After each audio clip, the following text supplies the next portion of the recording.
Hello, everyone, and welcome to Chris's Chaos. I am your host, Chris Cortez, and tonight we are going to do a preview and provide predictions for WrestleMania 40 that will be held April 6th and April 7th, both Saturday and Sunday nights at the Lincoln Financial Field in Philadelphia.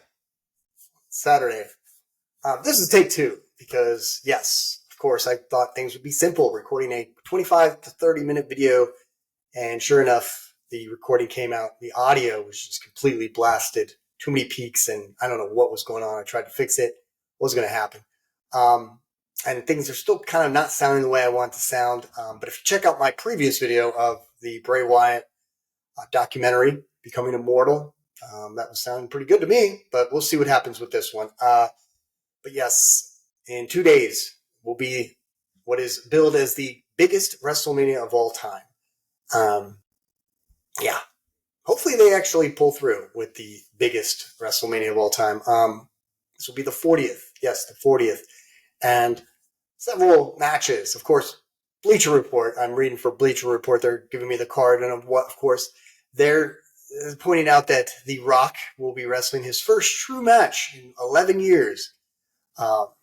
And reason why that says true match is because the last time he actually was in a ring, he got a quick squash match against Eric Rowan at WrestleMania 32.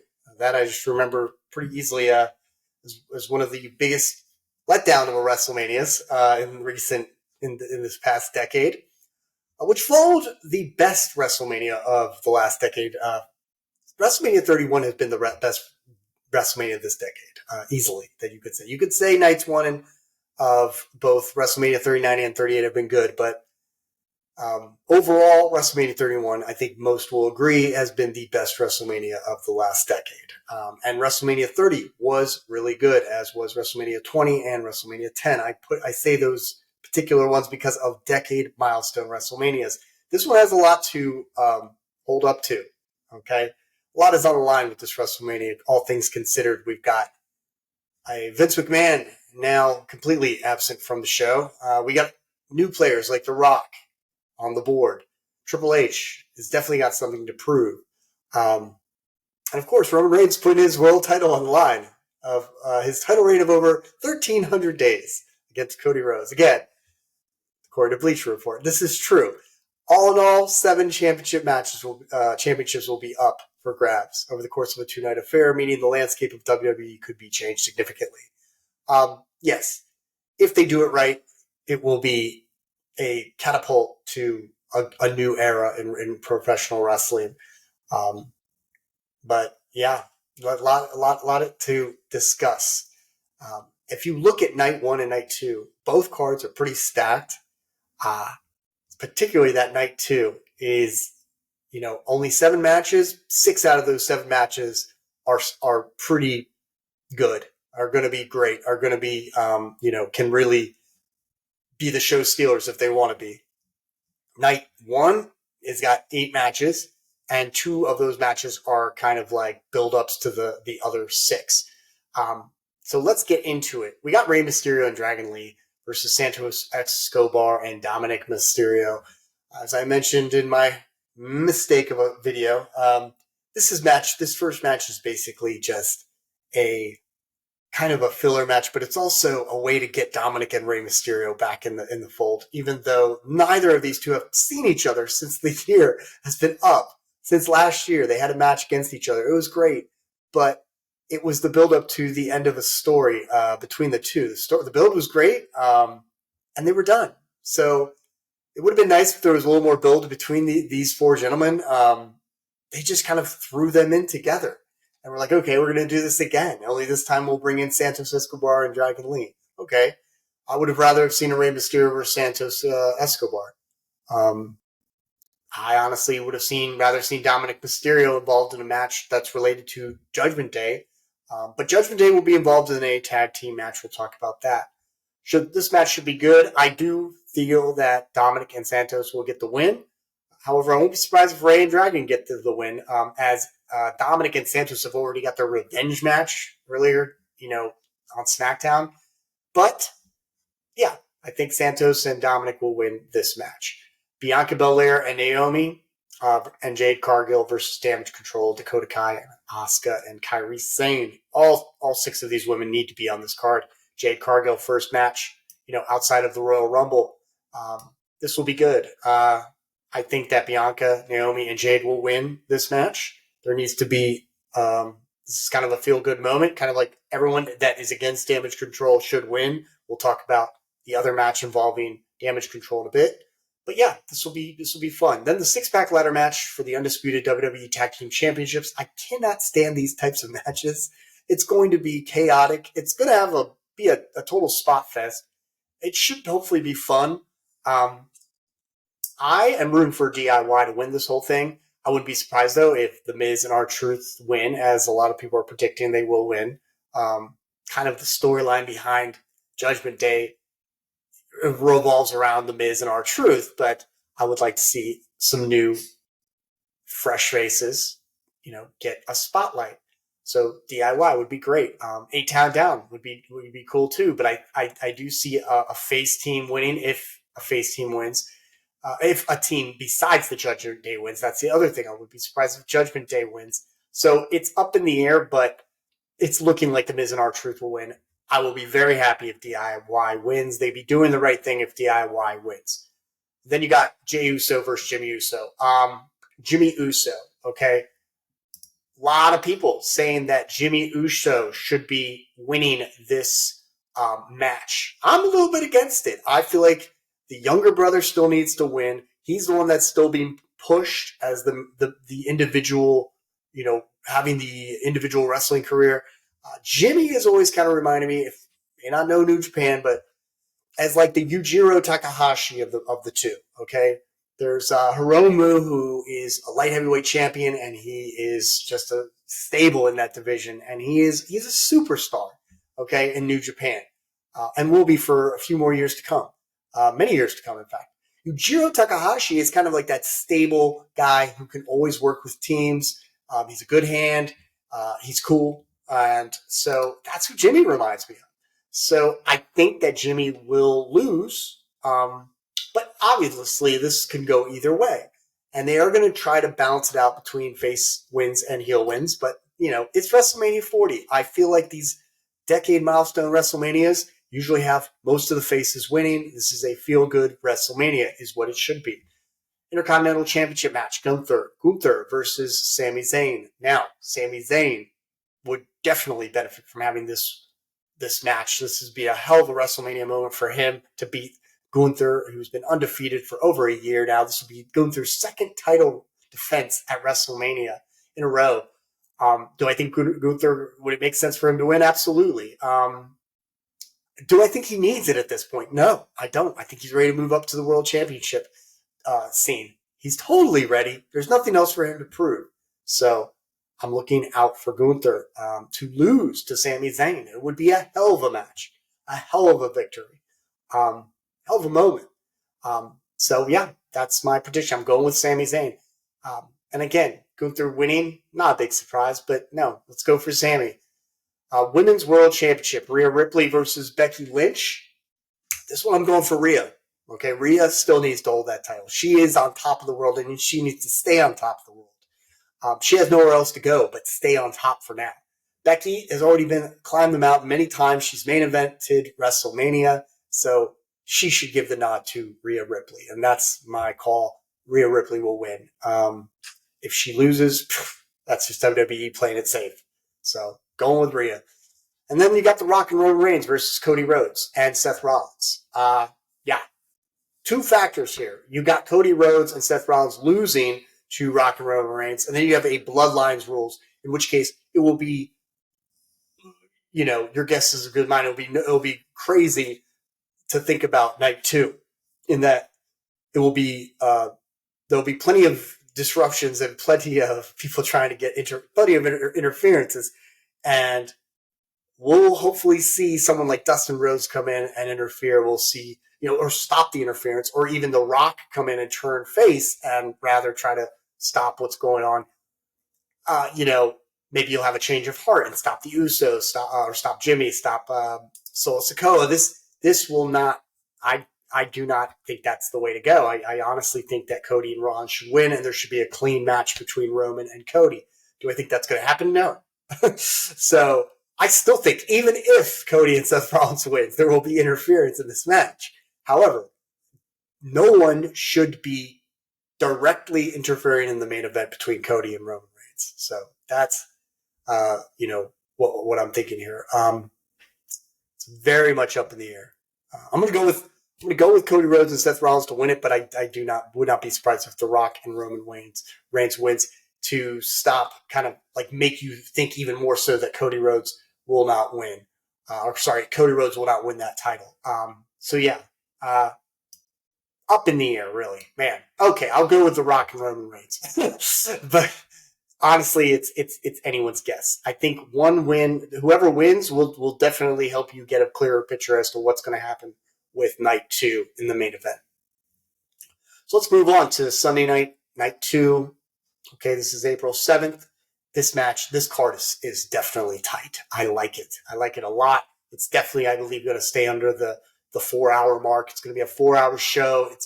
It suggests that they're going to be longer matches, and they're going to have their time to really pull out all the stops. You got Bobby Lashley and the Street Profits, Montez Ford, Angelo Dawkins taking on the Final Testament in Karrion Kross and the Authors of Pain. I really am glad to see these guys in the ring. They've been putting in work. I don't see it as much because, quite frankly, I don't pay attention to them as much on SmackDown, but I still see that they are coming in, making their rounds, and I'm just happy to see the Street Profits like Montez Ford and Karrion Kross, and Bobby Lashley. They all deserve all 6 of these guys deserve to be on this card. Okay, they're all definitely have minus Bobby Lashley because I know he's kind of like towards the tail end of his career. These 5 guys do need more push. They're superstars in the making, particularly Montez Ford and Karrion Kross. So I think Bobby Lashley and the Street Profits will win. Be a nice little face win to get the ball rolling. LA Knight versus AJ Styles. LA Knight's going to win this one. That's my prediction. I wouldn't be surprised if AJ Styles wins. AJ Styles could win on any given night. But I think LA Knight is going to win. I talked about my little spot in with the Bray Wyatt documentary where perhaps Uncle Howdy might appear in this match. Obviously that's very much from left field, but I do have to say it would be great if Uncle Howdy made an appearance, period, at WrestleMania.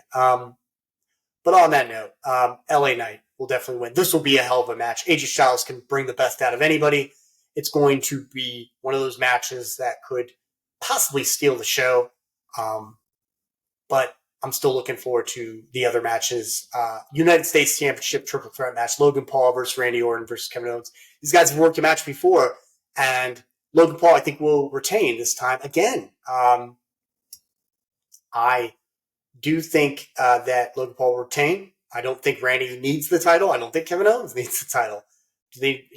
I think this belongs to Logan Paul. Should be a fun match, but won't be much to say about that.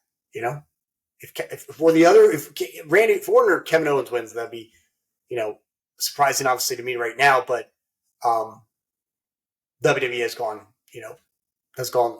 left when they should have gone right many times. Then you got the WWE Women's Championship, Io Sky versus Bayley. This should be a hell of a match. Io Sky's incredible. Bayley's incredible. Bayley needs to win. I'm giving it to Bayley. She deserves this win. She deserves that spotlight. She has put in the work, continuously put in the work. She put everybody ahead of herself throughout the whole year when she didn't need to. She's going to win. Okay, she totally deserves this moment. World Heavyweight Championship. Seth Rollins versus Drew McIntyre. Should be a hell of a match. Seth Rollins, I think he is going to take a break after this match. He's probably going to drop it to Drew McIntyre. It should be a hell of a match.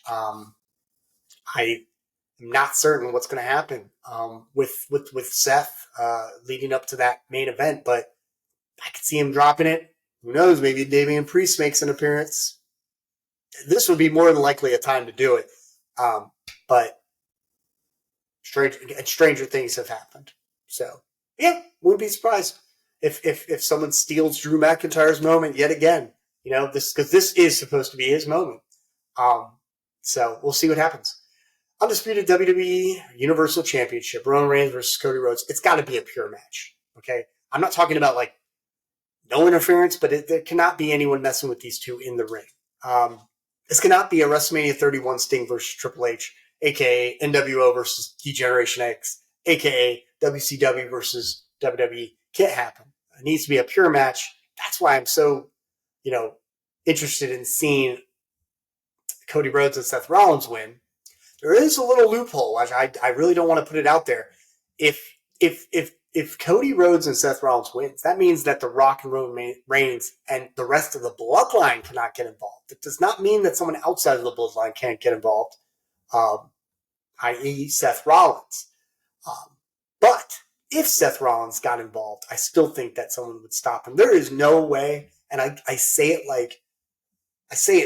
with fear, because when I say no way, it only suggests that there is a possibility that Reigns will retain. But here's what happens if Reigns retains. If Roman Reigns wins this match, you're looking at a whole nother year of this going on. We saw what happened this past year. It has not been good. Okay?